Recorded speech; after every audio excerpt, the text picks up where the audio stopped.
आज आपल्या किचनमध्ये आपण बनवणार आहोत खानदेशी मेथीची पोळी, चटणी आणि कढी कधीही तुमची फुटणार नाही अशा मी टिप्स तुम्हाला सांगणार आहे। त्यामुळे व्हिडिओ शेवटपर्यंत नक्की पहा आणि मेथीच्या पोळीच्या सुद्धा मी ट्रिक्स सर्व तुम्हाला इथे सांगणार आहे। त्यामुळे व्हिडिओ मुळीच स्किप करू नका आणि तुम्हाला व्हिडिओ आवडणार आहे। रामराम मंडळी, आज आपल्या किचनमध्ये आपण बनवणार आहोत खानदेशी अगदी लोकल थाळी। त्यासाठी आपण सर्वात पहिल्यांदा बनवणार आहोत ही शेंगदाण्याची चटणी। त्यासाठी मी 10 ते 12 हिरव्या मिरच्या भाजून घेत आहे। तुम्हाला जसं तिखट कमी जास्त हवं असेल तशा पद्धतीने तुम्ही मिरच्यांचं प्रमाण थोडं कमी करू शकता। आम्हाला इथे थोडं तिखट आवडतं म्हणून मी थोड्या 2 मिरच्या जास्त घेतलेल्या। तेल टाकून मिरच्यांना छान प्रकारे भाजून घ्यायचं आहे। रेसिपी तुम्हाला आवडणारच आहे, त्यामुळे आत्ताच रेसिपीला लाईक करून घ्या आणि चॅनलला सबस्क्राईब केलं नसेल तर चॅनलला सबस्क्राईबसुद्धा करून घ्या। आता मिरच्या छान भाजून झालेल्या आहे, आपण आपल्या प्लेटमध्ये काढून घेऊया। त्यानंतर आपल्याला भाजायची आहे शेंगदाणे। तर इथे मी अर्धा कप शेंगदाणे घेतलेले आहे। शेंगदाणे भाजताना नेहमी एक गोष्ट लक्षात घ्यायची, जेव्हा तुम्ही चटणीसाठी शेंगदाणे भाजता, स्पेशली खानदेशी चटणीसाठी, तेव्हा चांगलं मध्यम आचेवरती या शेंगदाण्यांना खरपूस भाजून घ्यायचं आहे, कारण जेणेकरून आतून शेंगदाणे जे आहे ते पूर्णपणे भाजले गेले पाहिजे। त्यामुळे जी चटणी आहे आमच्या खानदेशी भाषेमध्ये उग्गीर लागत नाही आणि तिची जी चव आहे ती खूप इन्हान्स होते, म्हणून छान प्रकारे ते खरपूस आचेवरती भाजून घ्यायचे। आता वाटणासाठी आपल्या सगळ्या गोष्टी तयार आहे। एक मिक्सरचा भांडं घ्यायचं आहे, त्याच्यामध्ये मिरच्या, भाजलेले शेंगदाणे, थोडीशी कोथिंबीर, 4-5 लसूणच्या पाकळ्या आणि चवीपुरतं मीठ घालायचं आहे आणि थोडं पाणी घालून आपल्याला याची चटणी वाटून घ्यायची आहे। वाटण वाटल्यानंतर याचा कलर तुम्ही बघू शकता, किती छान ही चटणी तयार झालेली आहे। कलरही खूप भन्नाट आहे। तुम्हाला जशी कन्सिस्टन्सी हवी आहे त्यानुसार तुम्ही थोडं पाण्याची कन्सिस्टन्सी ॲडजस्ट करू शकता। मी यामध्ये फक्त 1/4 कप पाणी वापरलं होतं आणि मला तेवढंच पाणी याच्यात हवं आहे। आता आपण बनवणार आहोत भन्नाट अशी कढी। आता तर व्हिडिओ तुम्ही नक्की स्किप करू नका, कारण छोट्या छोट्या ट्रिक्स आपल्याला कढीसाठी फॉलो करायचे आहे। इथे मी घेतलेलं आहे 1 कप दही, त्यामध्ये आपल्याला घालायचं आहे 2 कप पाणी, सोबतच इथे मी घालणार आहे अर्धा कप बेसन। खूप दाबून घेतलेलं नाही आहे, हलक्या हलक्या हाताने भरलेलं आहे, त्यामुळे तुम्हाला जास्त वाटू शकतं पण ते मुळीच जास्त नाही आहे। त्यानंतर एका रवीने आपल्याला हे जे मिश्रण आहे छान प्रकारे आपल्याला फिरवून घ्यायचं आहे। पुन्हा मी याच्यामध्ये अर्धा कप पाणी घालते आहे। संपूर्ण मी या मिक्सरमध्ये 3 कप पाणी घातलेलं होतं। आता आपल्याला एक कढई घ्यायची आहे, तिच्यामध्ये मी 1 टेबलस्पून घेतलेला आहे तूप, सोबतच तिच्यामध्ये अर्धा चमचा जिरं, अर्धा चमचा मोहरी, आलं लसणाची 1 चमचा पेस्ट, थोडासा हिंग आणि तिच्यामध्ये टाकायचे आपल्याला कढीपत्त्याच्या दांड्या, थोडे मेथी दाणे आणि हे सगळं मिरच्या टाकायच्या आहे आपल्याला। त्यामध्ये 3 ते 4 हिरव्या मिरच्या छान अर्ध्या अर्ध्या कापून आपल्याला टाकायचे आहे। खानदेशी कढीची खासियत आहे, याच्यामध्ये मिरचीचा ठेचा पडत नाही, यामध्ये मिरच्यांचे तुकडे पडतात आणि याच्यामध्ये कढीपत्तासुद्धा टाकायचा आहे तुम्हाला।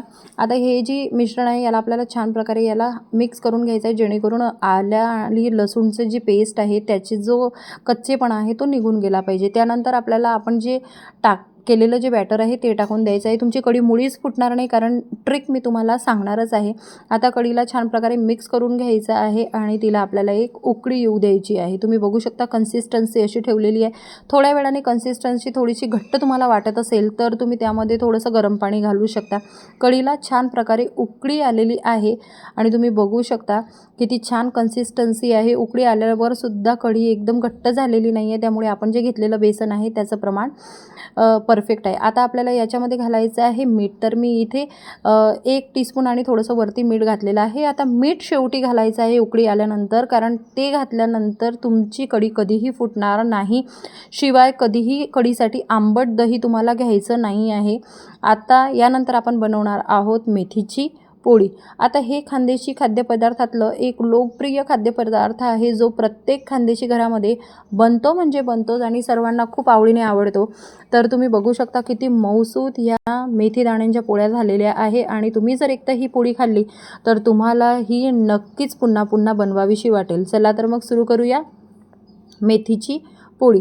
आता हे मेथीची पोळी बनवण्यासाठी इथे आपल्याला एक परात घेतलेला आहे, तिच्यामध्ये मला घ्यायची आहे कणिक। तर इथे मी घेतलेली आहे कणिक, तर साधारणतः 4 कप कणिक मी इथे वापरते आहे। त्यानंतर 1 कप मी इथे ज्वारीचं पीठ वापरते आहे, त्याला आपल्याला छान प्रकारे मिक्स करून घ्यायचं आहे। आता त्यामध्ये इथे आपल्याला घ्यायचं आहे मीठ घ्यायचं आहे, तर 2 चमचे मी मीठ टाकलेलं आहे, चवीनुसार तुम्ही टाकू शकता। 1 चमचा हळद टाकायची आहे, या हळदीनेच याचा जो रंग आहे तो पिवळा येतो। त्यानंतर ही आहे मेथी दाण्यांची पावडर। आपल्या घरामध्ये जे आपण मेथी दाणे यूज करतो कढीमध्ये म्हणा किंवा वरणामध्ये, त्याची ही पावडर आमच्या खानदेशी घरांमध्ये बनलेली आणलेली असते। ही पावडर तुम्ही स्टोअर करून ठेवू शकता, ही खराब होत नाही। तर ही आपल्याला 3 चमचे घ्यायची आहे, परफेक्ट प्रमाण आहे। त्यामुळे मुळीही तुम्ही प्रमाणाला इकडे तिकडे करायचं नाही आहे। त्यानंतर गरम गरम कडकडीत पाण्याने त्या मेथीच्या पावडरवरती तुम्हाला पाणी टाकायचं आहे, जेणेकरून त्याचा जो कडवटपणा आहे तो हलक्या प्रमाणामध्ये कमी होईल। तर आता आपल्याला मी जसं व्हिडिओमध्ये दाखवते आहे तशाच पद्धतीने आपल्याला हे जे पीठ आहे हे भिजवत घ्यायचं आहे। गरम पाण्यानेच आपल्याला सुरुवातीला सगळं जे पीठ आहे ते आपल्याला भिजवून घ्यायचं आहे। तुम्ही बघू शकता हलक्या हलक्या हाताने हे जे पीठ आहे ते असं आपल्याला भिजवून घ्यायचं आहे। तुम्हाला खानदेशी कोणती कोणती थाळी आवडते हे मला नक्की सांगा। ही जी थाळी आहे ही कोणाची फेवरेट आहे हे सुद्धा मला कमेंट करून नक्की सांगा। खानदेशकरांना तर ही थाळी अतिशय लोकप्रिय आहे, तर खानदेशकरांनी तर या व्हिडिओला कमेंट केलीच पाहिजे। तर तुम्ही बघू शकता मी गरम पाण्याने हे जे मिश्रण आहे भिजवून घेतलेलं आहे। 2 किंवा 2.5 कप पाणी मला इथे हे जे कणिक आहे भिजवण्यासाठी लागलेलं आहे। त्यानंतर अशा पद्धतीने एका साईडला आपल्याला हे जे सगळं मिक्सचर आहे हे बाजूला करायचं आहे। 20 मिनटं याला झाकून ठेवायचं आहे। 20 मिनटानंतर आपल्याला हे जे गोळा आहे याचा बनवून घ्यायचा आहे। आता तुम्ही थोडासा थंड पाण्याचा वापर केला तरी चालतो। आता थंड पाणी थोडंसं असं घेऊन याला आपल्याला आपण जसं कणकेसाठी म्हणजे आपण कणिक जशी भिजवतो तशा पद्धतीने आपल्याला आता याचं भिजवून घ्यायचं आहे। आता ही जी पोळी आहे ही पोळी तुम्ही जर बनवून ठेवली किंवा तुम्ही बाहेरगावी टिफिनमध्ये नेली तरीसुद्धा ही 2 दिवस 3 दिवससुद्धा खराब होत नाही आणि ही चवीला फार भन्नाट लागते। आमच्या घरी आम्ही ही पोळी बनवून ठेवतो आणि सुक्या चटणीसोबत आम्ही ही दुसऱ्या दिवशीसुद्धा खातो। इतकी भन्नाट रेसिपी आहे। त्यानंतर थोडंसं तेल घ्यायचं आहे आणि पुन्हा या कणकेला आपल्याला काय करायचं आहे, मळून घ्यायचं आहे। आता ही जी कणिक आहे ही छान प्रकारे मळल्या गेलेली आहे। हिची टेक्स्चर तुम्ही बघू शकता। याचं टेक्स्चर जे आहे ते खूप जास्त कडक आणि खूप जास्त नरमसुद्धा नाही आहे। आता एक पोळपाट घेतलेला आहे, त्यावर तुम्ही बघू शकता मी एक छोटा असा गोळा बनवून घेतलेला आहे, साधारणतः पेढ्यापेक्षा थोडासा मोठा। अशाच पद्धतीचे 2 उंडे आपल्याला बनवून घ्यायचे आहे। त्याला मधून तेल लावायचं आहे आणि अशा पद्धतीने दुपोळी आपल्याला बनवायची आहे।